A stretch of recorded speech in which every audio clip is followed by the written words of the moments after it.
LA 침례교회 주일 오전 예배에 함께 참석하신 모든 분들을 주님의 이름으로 환영합니다. 이 시간 다 함께 하나님의 말씀 나누겠습니다. 오늘은 계속해서 베드로 후서 3장 3절로 7절까지 있는 말씀입니다. 오늘 본문의 말씀을 통해서 모처럼 우리 한인 예배 성도님들 함께 모여서 예배를 드릴 수 있게 되었는데 하나님께 감사드리고요. 우리 본문의 말씀 주보에도 있고요. 우리 전면에 모니터에도 있습니다. 참고하시면 도움이 되시라고 믿고 제가 본문의 말씀을 읽겠습니다. 베드로 후서 3장 3절로 7절에 있는 말씀입니다. 먼저 이것을 알라. 곧 마지막 날들에 비웃는 자들이 와서 자기들의 정욕을 따라 걸으며 이르되 그분께서 오신다는 약속이 어디 있느냐.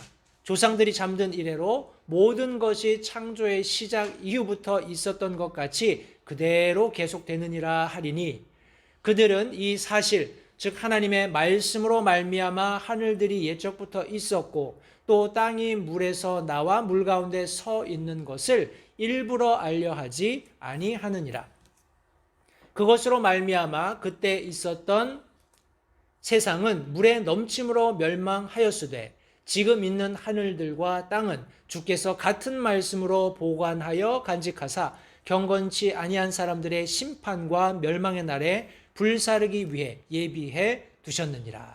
오늘 본문의 말씀을 가지고 마지막 날들에 먼저 이것을 알라 하는 말씀 제목을 가지고 함께 말씀을 나누겠습니다. 말씀을 위해서 잠시 기도하겠습니다. 살아계신 아버지 하나님 감사합니다. 온 우주 천지 만물들을 하나님께서 친히 말씀으로 창조하시고 그 이후에 동일한 말씀으로 그 질서들이 유지되며 지금 이날까지 모든 것들이 하나님의 창조의 원리와 질서대로 유지되고 있는 이 현실을 우리가 목격하면서 다시 한번 살아계신 하나님께 찬양과 영광을 돌려드립니다. 하나님께서 처음에 생각하셨던 그 모든 계획과 목적은 이 시대의 변화와 상관없이 늘 동일하며 그렇게 유지되고 있음을 인해서 다시 한번 감사를 드립니다. 하나님 우리가 그 계획 가운데 있음으로 인해서 감사드리고 예수 그리스도 안에서 하나님께서 처음 가지신 계획이 여전히 우리에게 유효함을 인해서 다시 한번 감사를 드립니다. 우리의 영원한 생명을 하나님께서 보장해 주셨는데 그것이 예수 그리스도 안에 있고 그것이 우리 개인들에게 주어졌다는 이 놀라운 구원의 소식을 인해서 이 시간 다시 한번 감사를 드립니다. 이 구원의 감격을 가지고 살아갈 때 하나님 우리가 마지막 때를 살고 있음을 기억할 수 있도록 지혜를 주시기 원합니다. 마치 세상이 영원할 것처럼 혹자들이 말하는 것처럼 세상이 시작된 이래로 지금까지 여전히 이 세상이 존재하고 있기 때문에 성경이 말씀하고 있는 마지막 때가 도래하지 않을 것처럼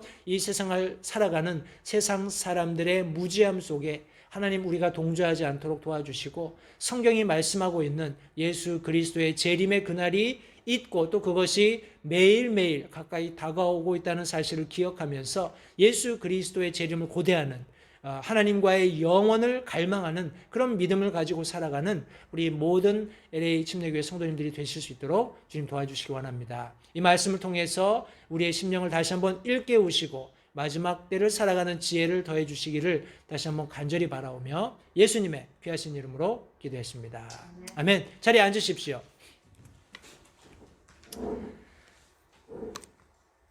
24일 현재입니다. CNN 방송과 뉴스타임스 등에 따르면 24일 오전 살바도르 라모스라는 텍사스주 소도시 유빌디의 롭 초등학교 아마 신문지상을 통해서 많이 들어보셨을 텐데 그 초등학교 앞까지 차를 몰고 가서 이 히스패닉 18살 아이가 교내로 진입한 뒤에 4학년 교실에 있던 학생들을 향해서 소총을 난사했습니다. 해서 총격으로 학생 19명과 4학년 담임 여교사 등 성인 2명이 목숨을 잃는 그런 엄청난 그런 사륙이 자행되었습니다. 피해자 전원이 한 교실에서 나온 거예요. 다른 학생 여러 명 역시 중상을 입고 병원으로 옮겨져서 아마도 사망자가 더 늘지 않겠는가 하는 그런 신문 기사가 24일 있었습니다. 1만 5천여 명이 사는 유벨디는 멕시코 접경지대에 있습니다. 해서 주민 대부분이 히스패닉 계열입니다. 이것 외에도 올해에만 1월 23일 날 위스콘신주 밀위키에서 6명이 사망하는 총기 사고가 있었고요. 3월 19일에는 아칸소주 듀머스에서 1명이 사망하고 27명의 어린이들과 성인들이 부상하는 그런 또 총기 사고가 있었습니다. 4월 12일에는 뉴욕 브루클린에서, 27일에는 미시시피주 빌럭시에서, 5월 13일에는 위스콘신주 밀워키에서 또 21명이 부상하는 총기 사고가 있었습니다. 걱정되네요. 우리 둘째 아들이 위스콘신 밀워키 주에 있는데 총기 사고 굉장히 많은 주입니다. 14일에는 뉴욕주 버펄로에서, 15일에는 캘리포니아 러그나우즈에서, 그리고 텍사스주 휴스턴에서 15일 같은 그런 총기 사고가 있었고요. 24일 제가 말씀드린 대로 텍사스주 유벨디에서 우리 최소 21명이 사망하는 총기 사고가 있었습니다. 우크라이나 전쟁도 계속되고 있습니다. 우크라이나와 러시아의 전쟁이 많은 사람들이 전쟁이 발발하는 시점에 이것이 러시아의 압승으로 종식될 것을 많이 예견했습니다만 벌써 3개월여 시간이 흘렀고 여러 가지 세계적인 변화들을 가져오고 있습니다. 그런 와중에 그런 전쟁이 발발하게 된 원인이 무엇이며 또 시간이 지속되면서 여러 가지 사이드 이펙트들이 지금 계속 증가하고 있습니다. 성도님들, 전쟁이라는 것은 사전적인 의미로 나라와 나라 혹은 교전 단체가, 그것이 뭐 한 나라에 있을 수도 있고 국제적인 그런 이슈가 될 수도 있겠습니다만 서로 무기를 사용해서 싸우는 것을 우리가 전쟁이다 이렇게 정의를 합니다. 제가 개인적으로 조금 제가 무슨 이렇게 이 전쟁 때문에 피해를 당하거나 가족들을 잃거나 하는 이런 분들에 대한 염려라든지 연민이라든지 이런 걸 없어서 말씀드리는 것은 전혀 아닙니다. 동일하게 이렇게 총기 사고를 통해서 어린아이들을 잃은 그런 부모들의 마음, 동일한 마음으로 제가 그런 아픔을 동일하게 느낍니다. 그런데 제가 지금 말씀드리고 싶은 것은 전쟁이 뭐냐라는 거예요. 전쟁은 무기를 가진 양자가 충돌하는 겁니다. 그 안에서 사륙이 일어나고 어떤 뭐라고 하나요? 우리 노략이라고 하나요? 이렇게 조금 오늘날 얘기하는 인권을 얘기한다면 그럴 수 없는 일이지만 전쟁이라는 전제하에 일어날 수밖에 없는 일들을 우리가 생각할 때 사륙이라든지 강간이라든지 아니면 그런 뭐라고 하나요? 탈취라든지 뭐 이런 것들은 너무나 자연스러운 겁니다. 전쟁이라는 그런 전제하에. 그런데 전쟁에서 성도님들 인권을 논하는 것은 그게 어불성설입니다. 그죠? 전쟁을 하는데 인권이 어디 있습니까? 전쟁은 그냥 전쟁이에요. 내가 저 사람이 민간인인 걸 구별해낼 수 있는 그런 여건이 안 된다는 겁니다. 그런 치열한 총격전이 일어나고 있는데 누가 툭 튀어나오면 어떻게 하겠어요? 그죠? 그런 일들이 우크라이나, 러시아 그런 전쟁 가운데 당연히 있어야 하는데 지금 우리가 살고 있는 이 시대는 소위 말하는 멀티미디어 시대죠. 그러니까 실시간으로 거기에서 어떤 공격을 받고 있는 우크라이나 현지인들이 계속해서 포스팅을 하고 있어요. 유튜브도 그렇고 SNS도 그렇고 여러 가지 그런 사회 그런 네트워크를 통해서 지금 그런 사실들을 알리다 보니까 그런 세계 여론이 형성되는 겁니다. 그런데 다시 한번요. 전쟁에 무슨 여론이 필요합니까? 전쟁에는 어떤 방식을 사용해서든지 이기는 게 목적이잖아요. 그죠? 그래야 전쟁이 끝나는 것인데 그런 어떤 보이지 않는 우리가 전혀 전쟁에서 상상할 수 없는 그런 환경들이 만들어지고 있다는 것도 한번 생각해 보십시오. 이 우크라이나 전쟁과 관련해서 지금 성도님들 도로에 나가보면 주유소마다 아주 숫자들이 하루가 다르게 막 점핑을 하고 있죠. 그죠? 최근에는 어디를 가도 대부분 이제 가스가 6불대입니다. 그죠? 6불 썸띵이에요. 가령 성도님들 보십시오. 이런 모르겠어요. 이런 비하인드 스토리를 다 얘기한다면은 아마 말씀 적고 그 얘기만 해야 될지도 모릅니다. 그런데 이제 원인은 우크라이나 전쟁 때문에 가스가 공급되지 않기 때문에 뭐 이렇게 가스값이 오른다 뭐 이런 이야기도 있고요. 그런데 가스값이 오른다면 우리 미국 안에 살고 있는 사람들이 내가 가지고 있었던 막 팬데믹을 끝내려고 하는 그런 시점에 사람들의 어떤 군중 심리를 전제로 했을 때 이것을 계속해서 억제하려는 어떤 시스템도 존재한다라는 거예요. 그런 와중에 과연 사람들이 자기들이 가졌던 모든 계획들을 취소할까요?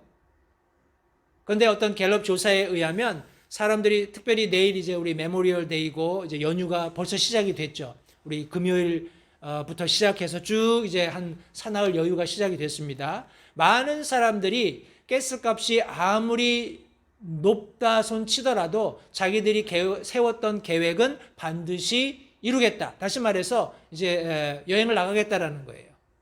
여행을 나가서 자연을 만끽하고 그동안 억눌렸던 스트레스도 풀고 하겠다라는 겁니다.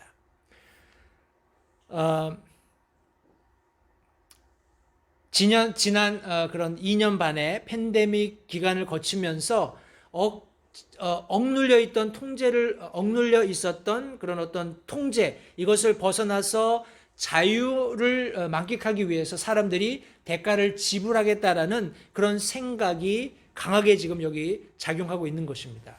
그 의지를 이용하는 사람들도 있다는 것을 성도님들 염두에 두시기 바라요.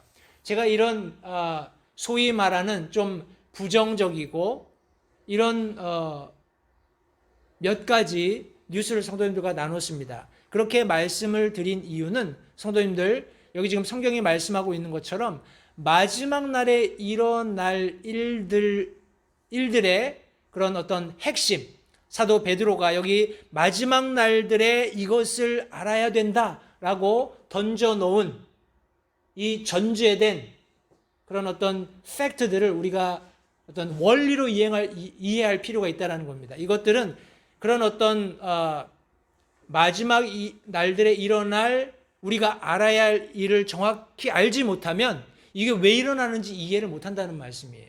그런데 이런 일어나는 일들을 제가 먼저 말씀드리는 것은 우리가 이제 함께 살펴보게 될 말씀을 통해서 성도님들이 충분히 말씀을 이해하시면 이것은 어떻게 보면 자연스러운 것일 수도 있습니다. 해서 제가 몇 가지 지금 우리가 슬프지만 현실적으로 겪고 있는 일들을 몇 가지 말씀드렸어요.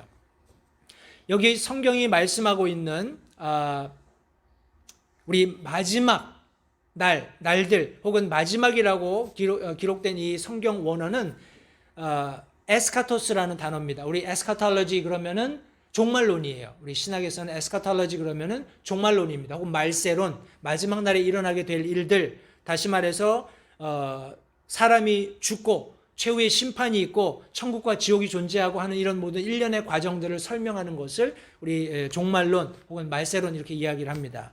그런 마지막 때가 실제하고 있고 또 그 때가 되면 반드시 알아야 하는 것이 있다라고 지금 여기 사도 베드로가 지금 여기 성도들에게 권면해주고 있는 것입니다. 성도님들, 이전에 우리가 어떤 말씀들을 함께 나눴나요? 사도 베드로는 성도들에게 구원을 강조했습니다. 구원이 얼마나 놀랍게 우리에게 주어졌는가, 구원이 얼마나 큰 은혜인가를 강조했고, 그 이후에 그런 우리가 받은 구원을 흔들어 놓는, 미혹하는 거짓 교사들이 나타날 것을 2장 전반에 걸쳐서 설명을 했습니다.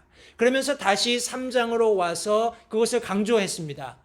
우리가 알고 있는 그런 어떤 사실들을 좀 더 굳게 붙드는 그런 지혜가 필요하다 하면서 제가 성경 공부와 연관해서 우리가 여러 가지 주제들을 가지고 성경을 근거로 그런 어떤 교리들을 이렇게 체계적으로 공부하는 것이 굉장히 유익한 것을 성도님들 말씀드렸습니다. 그런데 여기 그런 이야기를 시작하는 과정 가운데 사도 베드로가 다시 한번 마지막 날은 반드시 도래할 것이고 그때 먼저 이것을 알아야 한다 하면서 설명하는 첫 번째 지금 중요한 핵심이 뭐냐 하면 비웃는 자들이 등장할 것이라는 겁니다.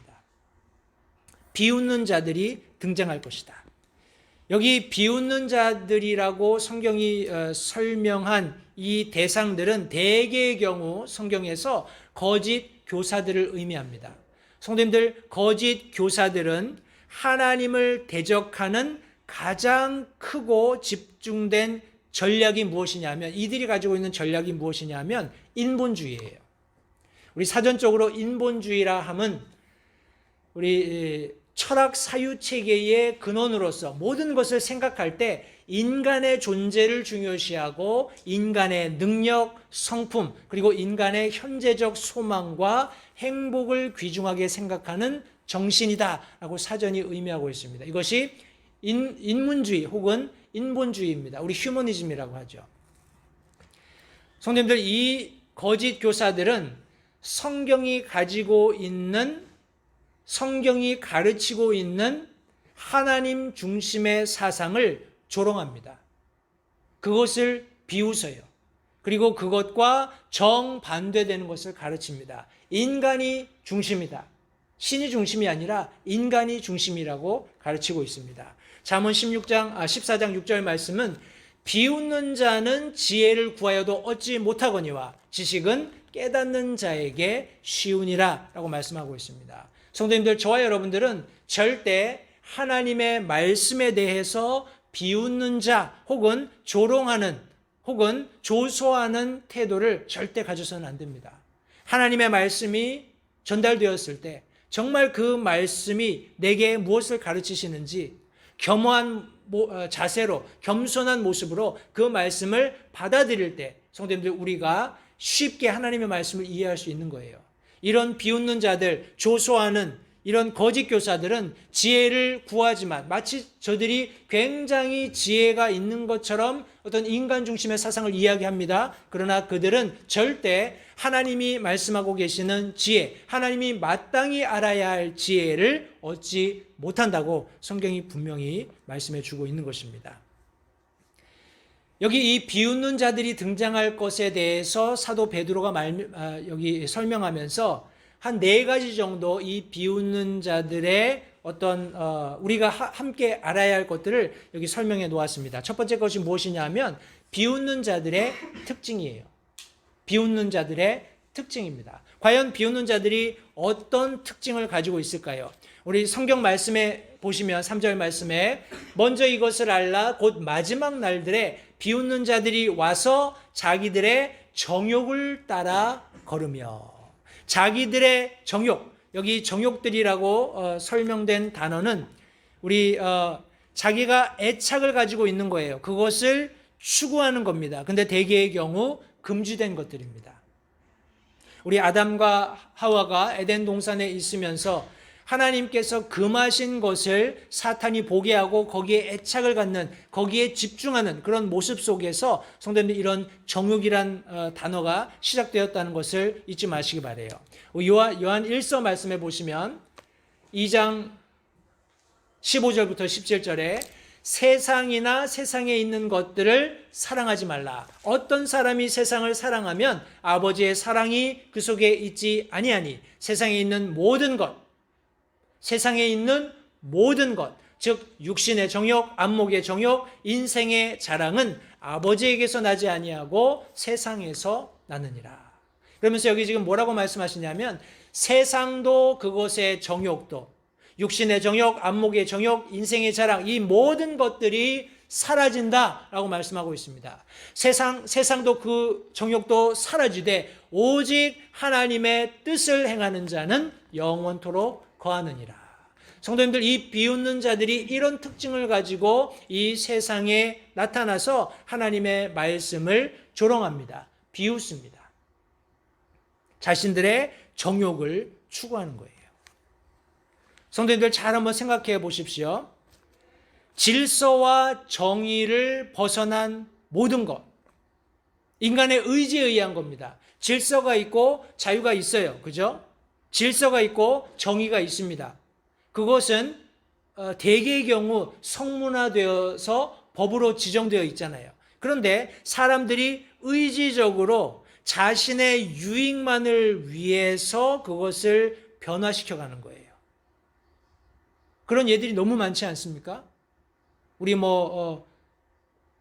한국에는 오랫동안 동성, 동본, 이렇게 혼인이 금지되어 있잖아요. 지금도 그런지 모르겠습니다만 사람들이 자신들의 어떤 유익, 자신들이 얻고자 하는 어떤 세속적인 정욕을 추구하고 그것을 성취하기 위해서 권력을 잡거나 권력을 가진 사람들을 이용해서 그런 법들조차도 시스템조차도 의지적으로 변화시켜가는 것, 세속적인 표현으로 진화시켜가는 것이 현실입니다. 성도님들 보십시오. 정책이 그렇게 변하고 있어요.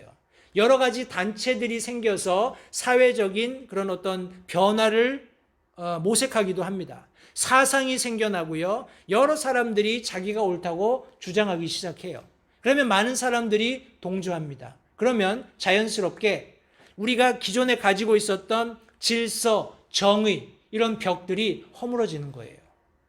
그리고 많은 사람들이 그것이 옳지 않은 것 같은데, 이것이 합당하지 않은 것 같은데 라고 생각은 하지만 세상이 이렇게 그냥 변화에 휩쓸려 가는 겁니다.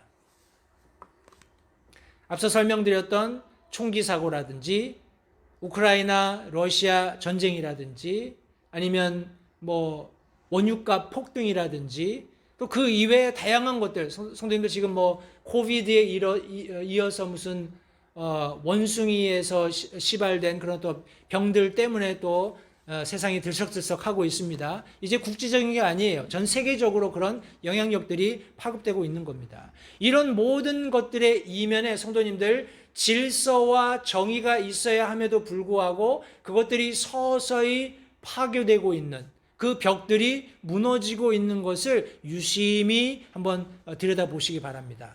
사람이 그 뒤에 있다라는 거예요. 그런데 어떤 사람이냐 하면 비웃는 사람들입니다. 하나님께서 정해놓으신 질서와 정의를 조소하면서 자신들의 유익을 위해서 심지어 사람들의 생명까지도 귀하게 여기지 않는, 하찮게 여기는 그런 악한 그런 어떤 프랙티컬한 그런 액션들이 계속 취해지고 있다는 겁니다. 철저하게 기존에 있었던 질서, 보십시오. 사회, 문화, 전통, 심지어 종교까지 그들은 분해해버립니다. 그리고 다시 재해석해요. 왜요? 자신들의 유익을 극대화하기 위해서. 그것이 성도님들 비웃는 자들의 특징입니다. 한번 제가 조금 더 내로이 다운해서 총기류 사고의 문제, 원인을 좀 한번 성도님들과 함께 생각해 보겠습니다. 성도님들 보십시오.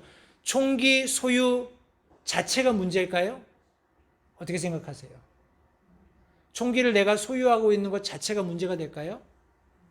저는 개인적으로 그렇지 않다고 생각합니다. 왜냐하면 총기가 적절한 때에 적절한 목적으로 적절하게 사용되면 그것은 인명을 살상하는 것이 아니라 인명을 지켜내고 보존할 수 있기 때문에 그래요.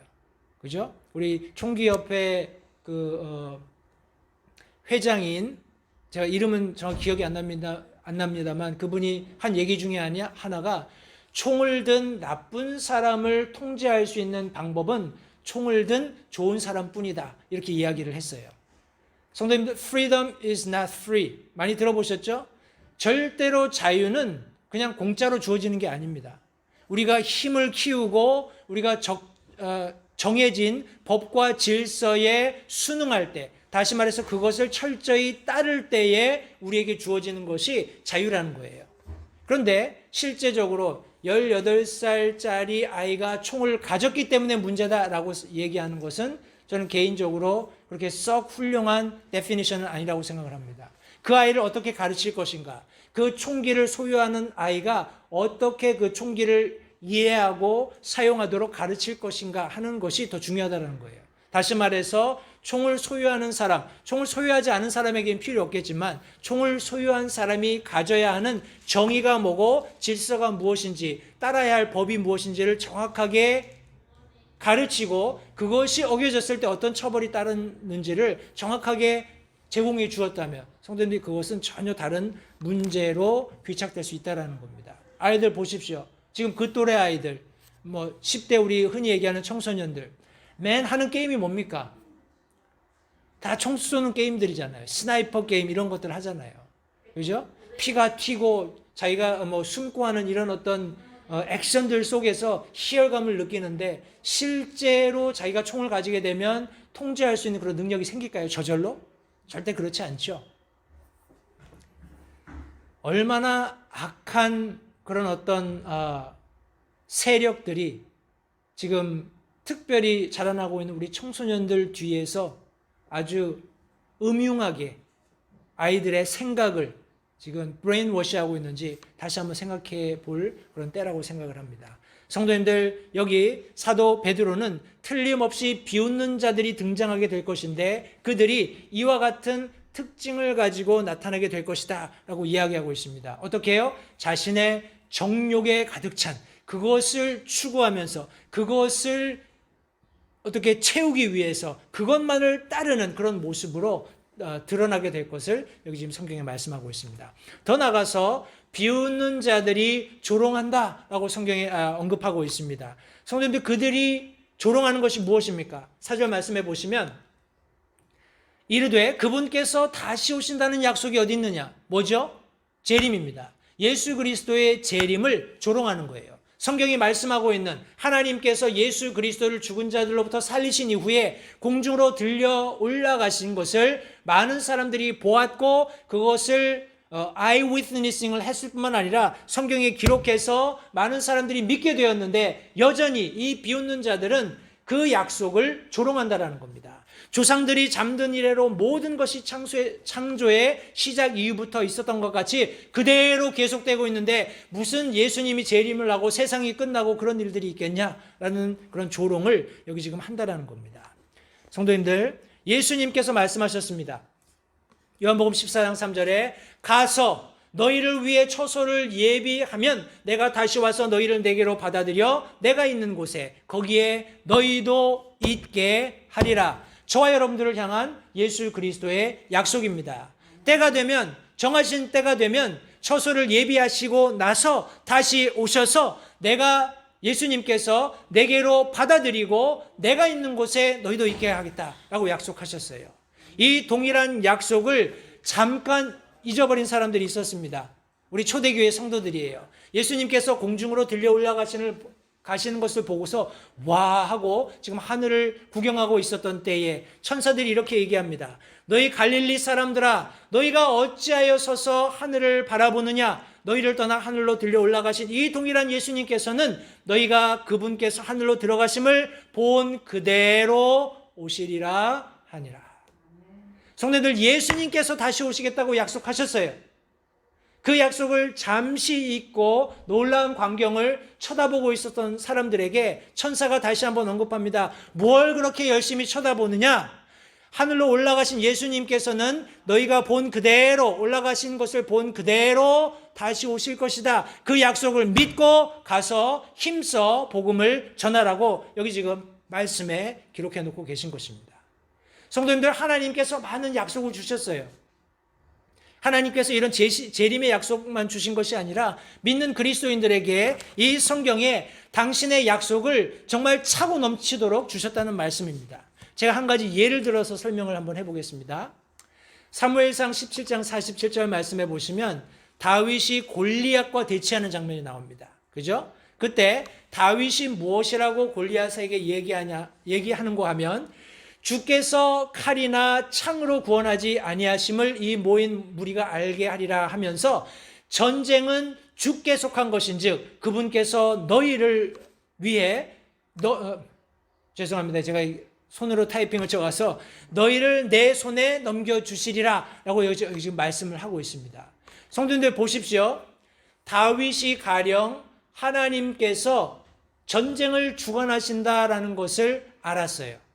그리고 하나님께서 내게 승리를 약속하신다는 것도 알았습니다. 그런데 가령 다윗이 움직이지 않았다면 어떻게 될까요? 움직이지 않았다면 어떻게 될까요? 아무 일도 일어나지 않습니다. 그죠? 골리앗을 때려 눕히는 일도 일어나지 않고 블레셋을 무찌르는 일도 일어나지 않고 다윗이 왕좌에 오르게 되는 어떤 평탄한 길을 하나님께서 계획하신 대로 닦는 그런 일도 일어나지 않습니다. 성도님, 우리가 하나님의 말씀을 아는 것, 하나님의 약속을 아는 것. 중요합니다. 중요하지만 그것이 내 삶의 아멘이 되고 행동으로 실천되지 않는 것은 아무 의미가 없다는 것을 다시 한번 기억하시기 바라요. 성도님들, 재림의 약속은 하나님의 약속이기 때문에 반드시 성취됩니다. 저희는 마지막 때를 살고 있어요. 그렇다면 우리는 사람들이 그 약속에 뭐라고 말하든지 그냥 그래도 나는 재림을 믿습니다, 이렇게 아무것도 하지 않아서는 안 된다는 말씀입니다. 우리가 가령 믿고 확신한다면, 예수 그리스도의 재림을 믿고 확신한다면 성도님들, 우리가 바쁘게 분주하게 긴급하게 이 소식을 다른 사람들에게 전해야 한다는 사실을 성도님들 잊지 마시기 바랍니다. 정말 힘들고 지치고 어렵고 참 곤란한 상황 가운데 있다 할지라도 성도님들, 우리 at least 적어도 요나같이는 복음을 전하자 하는 그런 말씀을 좀 드리고 싶어요. 우리 사흘길을 다녀야 할 큰 도시를 요나는 하루를 다녔어요. 그죠? 이제 40일 있으면 니느웨가 무너진다. 어찌 보면 뭐라고 할까요? 그냥 푸념처럼 내뱉는 말이었지만 이 말씀 속에 하나님께서 놀라운 그런 징조들을 보여주심으로써 왕으로부터 짐승들에 이르기까지 다 회개하는 그런 놀라운 일들이 일어났던 것을 성경에 말씀하고 있습니다. 우리가 믿고 확신한 그 말씀으로 인해서 행동에 실천하는 아무리 작은 것이라 할지라도 성도님들, 그 가운데 믿음이 있다면, 하나님의 말씀을 믿는 믿음이 있다면 하나님께서 놀라운 결과를 가져오실 것이라는 사실을 다시 한번 기억하시기 바랍니다. 더 나아가서 우리 사도 베드로는 마지막 날에 비웃는 자들이 등장할 것을 말씀하시면서 비웃는 자들이 무시한다라고 말씀하고 있습니다. 무엇을 무시합니까? 우리 5절 말씀해 보시면 그들은 이 사실, 즉 하나님의 말씀으로 말미암아 하늘들이 옛적부터 있었고 또 땅이 물에서 나와 물 가운데 서 있는 것을 일부러 알려하지 않는다라고 성경이 말씀하고 있습니다. 성도님들, 그들은 의지적으로 이것들을 숨기고 있는 거예요. 의지적으로 이것들을 감추고 있는 겁니다. 의지적으로 그렇게 무시하려고, 그쪽으로 얼굴을 돌리지 않으려고 아주 힘을 쓰고 있는 그런 모습을 성경이 말씀하고 있는 겁니다. 성도님들, 그들은 창세기 1장, 다시 말해서 엿새 동안 예수님께서 모든 것을 창조하셨다는 것을 압니다.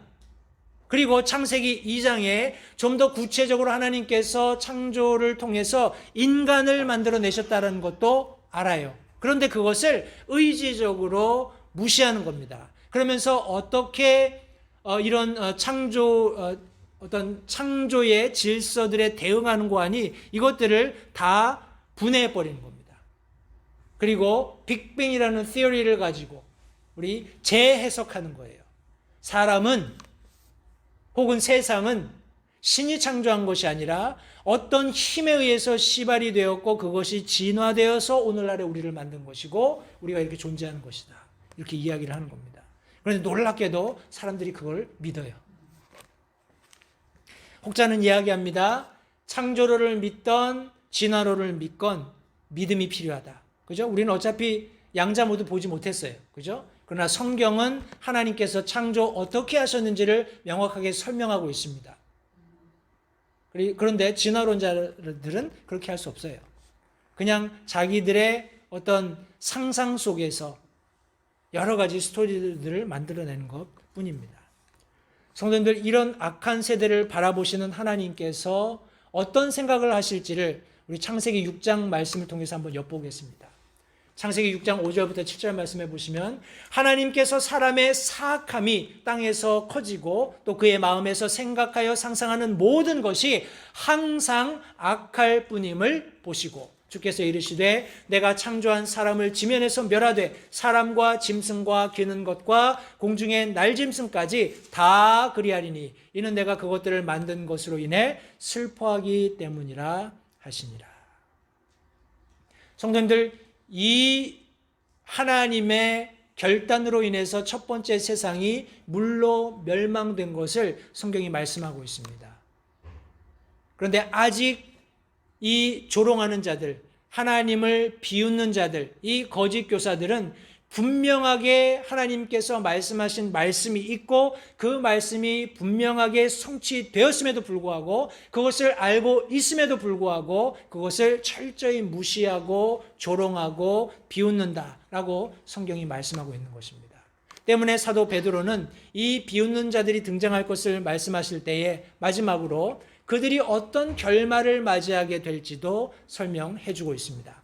7절 말씀해 보시면 지금 있는 하늘들과 땅은 주께서 같은 말씀으로 보관하여 간직하사 경건치 아니한 사람들의 심판과 멸망의 날에 불사르기 위해 예비해 두셨느니라. 성경 말씀에 의하면 첫 번째 세상은 물에 의해 심판받았습니다. 그죠? 그런데 우리가 아직 일어나지 않았지만 우리가 살고 있는 이 현 시대는 어떻게 멸망받을지를 말씀을 통해서 알 수 있습니다. 어떻게 멸망되나요? 불에 의해 소멸된다고 성경이 말씀하고 있습니다. 자, 이것이 어떤 근거를 가지고 말씀하는지 한번 보겠습니다. 우리 6절 말씀해 보시면 그것으로 말미암아 베드로후서 3장 6절입니다. 그것으로 말미암아 그때 있던 세상은 물에 넘침으로 멸망하였으되 사람들의 악행, 하나님을 대적하는 그런 모습들로 인해서 첫 번째 세상이 물에 넘침으로 멸망했다라고 성경이 말씀하고 있습니다. 창세기 말씀해 보시면 7장 11절 12절 말씀에 노아의 생애의 600번째 해 둘째 달 곧 그 달 17일 바로 그날에 큰 기품의 모든 샘이 터지고 하늘의 창들이 열리며 비가 40일 동안 밤낮으로 땅 위에 쏟아졌더라. 성도님들, 이것은 그냥 사도 베드로가 전에 우리가 못 봤지만 처음에 있던 세상이 물에 넘침으로 인해서 멸망해서 이것이 아니라 실제적으로 있었던 사건입니다. 창세기 7장이 그것을 분명히 말씀해 주고 있어요. 노아의 생애가 노아가 600세 되었을 때에 2월 17일 물이 터지기 시작했다라는 거예요. 우리 바닷속에 있었던 샘들이 터지고 하늘의 창들이 열리면서 비가 위아래에서 40일 동안 밤낮으로 창궐하면서 물의 모든 호흡하는 기생하는 그런 생명체들이 죽게 된 것을 성경이 말씀하고 있습니다. 우리 조금 더 보겠습니다. 6장 9절부터 13절 말씀해 보시면 노아의 세대들은 이러하니라. 노아는 의인이요 그의 세대들 가운데서 완전한 자더라. 그가 하나님과 함께 걸었더라. 노아가 세 아들 곧 셈, 함, 야벳을 낳았더라. 땅도 하나님 앞에 부패하여 폭력이 땅에 가득하더라. 하나님께서 땅을 보시니 보라 그것이 부패하였더라. 이는 땅 위에서 모든 육체가 자기의 길을 부패시켰기 때문이라. 자기의 길을 부패시켰다라고 말씀하고 있습니다. 앞서서 제가 잠깐 언급했던 총기 관련된 사고라든지 우크라이나 러시아 전쟁이라든지 뭐 기름값이라든지 코비드 관련된 팬데믹이라든지 여러 일어나고 있는 사건 사고들을 보건대 모든 육체가 자기의 길에 마땅히 있어야 할 정의, 질서, 법을 무시하고 부패시키고 있다는 것을 성도님들 기억하시기 바라요. 하나님께서 노아에게 이르시되 모든 육체의 끝이 내 앞에 이르렀으니 이는 땅이 그들로 인해 폭력으로 가득하기 때문이라. 보라 내가 그들을 땅과 함께 멸하리라. 성도님들, 하나님께서 지금 이 말씀을 하셨을 때 노아를 설명할 때 그가 의인이고 그의 세대 가운데 완전했다라고 말씀하고 있습니다. 하나님의 눈앞에 의인이고 완전한 한 세대가 존재함과 동시에 자기의 길들을 부패시키는 한 세대가 같이 공존했던 겁니다. 성도님, 우리가 살고 있는 이 시대도 예수 그리스도의 재림을 고대하는 한 세대가 존재하고 있다는 것을 잊지 마세요. 그것이 저와 여러분이 되어야 합니다. 하나님의 말씀을 믿고 확신하는 그 믿음대로 살아가는 그리스도인들이 저와 여러분들이 되어야 한다는 말씀이에요. 그러나 안타깝게도 동일하게 자신들의 길들을 부패시키고 있는 또 다른 세대가 우리와 공존한다는 것을 잊지 마십시오. 하나님께서는 오늘도 노아에게 말씀하셨던 것처럼 저와 여러분들에게 말씀하고 있어요. 보라, 내가 그들을 땅과 함께 불로 소멸하리라. 그들의 결말을 성경이 말씀하고 있습니다. 요한계시록 말씀 읽고 말씀 마치겠습니다. 요한계시록 20장 11절부터 15절 말씀에 보시면 또 내가 크고 흰 왕좌와 그 위에 앉으신 분을 보니 땅과 하늘이 그분의 얼굴을 피하여 물러가고 그것들의 자리가 보이지 아니하더라. 또 내가 보매 죽은 자들이 작은 자나 큰 자나 할 것 없이 하나님 앞에 서 있는데 책들이 펴져 있고 또 다른 책이 펴져 있었으니 곧 생명책이라.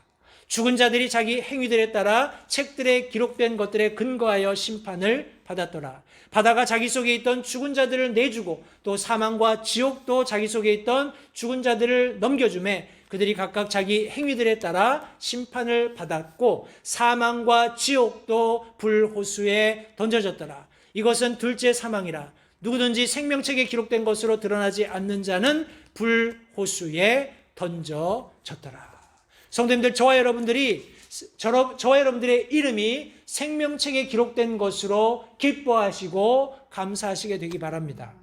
우리가 마지막 시대를 살아갈 때 성도님들, 우리가 마땅히 먼저 알아야 할 것이 있어요. 우리 거짓 교사들, 성경이 말씀하고 있는 비웃는 자들이 등장하게 될 것이라는 사실입니다.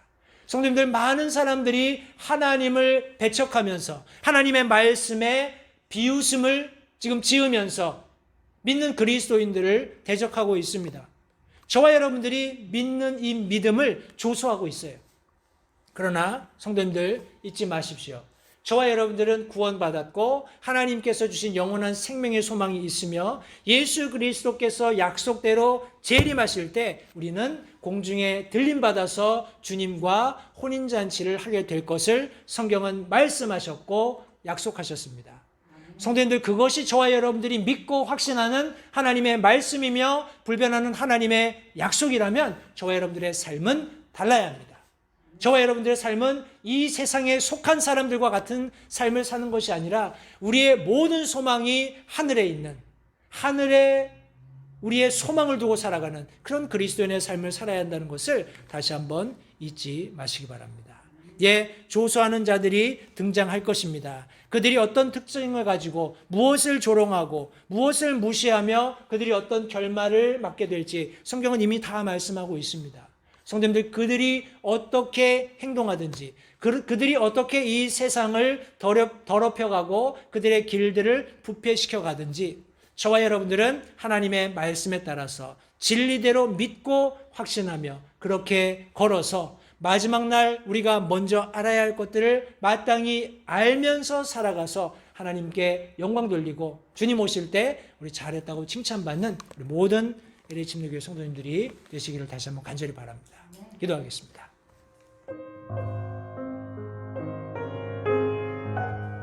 잠시 들으신 말씀에 따라 결단하는 시간을 가지시기 바랍니다. 하나님께서 무엇을 말씀하시든지 따르기로 결단하십시오. 하나님께서는 순종하는 자들을 존중하십니다.